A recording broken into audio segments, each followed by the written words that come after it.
Here are 10 ways you abandon yourself, and I'm not trying to get on your ass, pause, but I'm just here to be your reflection, help you understand of who you always been when you weren't conscious about who you always been. The first step you abandon yourself is not trusting your higher self. Many of you second guess yourself, you overthink, and you assume many people know more than you. Understand, when you know a lot on a divine level or enlightened level or just on a level that you know, many people aren't able to comprehend who you are. So stop second guessing your art and just do you and be who you always been. The second one, people pleasing.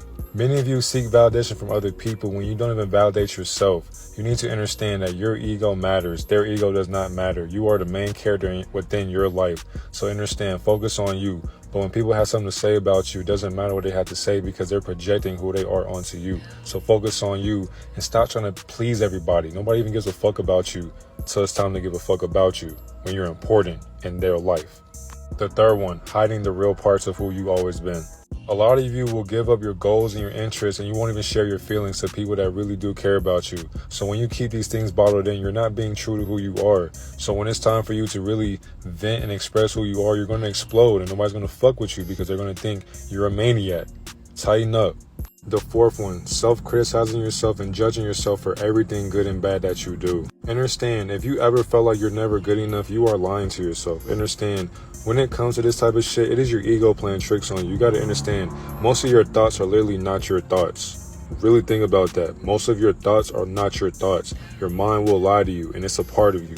So understand, you have to contradict the lies that are being placed upon you and know the truth that is inside of you.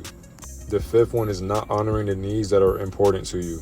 You got to understand that the needs that you think are important are very much important to you. So if you are neglecting self-care, you aren't taking care of yourself. You need to understand that you are beautiful. So behind closed doors, understand how beautiful you are and take care of yourself when nobody else is looking. So when you step outside, people will know like, oh, he or she is taking care of themselves behind closed doors. I strive to look just like them.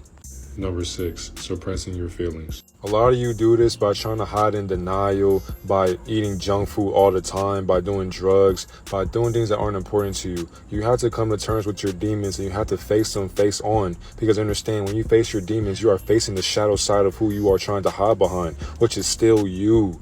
Be real to yourself and stop suppressing who you always been, which is the past you. Number 7, you're not true to your values. And what I mean is many of you would go against your values to please other people and their egos. Stop doing that shit because that's basically peer pressure and that's the most dangerous thing in the world. Please yourself and nobody else. And if they can't fuck with that, then fuck them figuratively. Number 8, your codependent relationships. When I say this, you are serving others at your own expense, but are they serving you at your expense? Or are you even serving yourself at your own expense? You don't know how to because you're so dependent on this other person that you can't see yourself without them. You have to learn isolation season and you have to take care of yourself and find peace. Number 9, not speaking up for yourself. And what I mean by this, you're not setting boundaries for yourself, you're letting people walk all over you, and you're not taking initiative for who you always been. Stand up for what you believe in and raise your voice when it needs to be raised. Speak up for who you are and don't let nobody walk all over you. Top one is being scared to fail. And what I mean is many of you don't want to try because you're scared of how people will perceive you and you're scared of how the outcome will be if you try and you don't succeed at what you were trying at. Just know it's your ego playing tricks on you. Practice makes perfect, but being perfect is an illusion. So practice the best to be perfect at something that you practice practicing. I love you. Have a great day.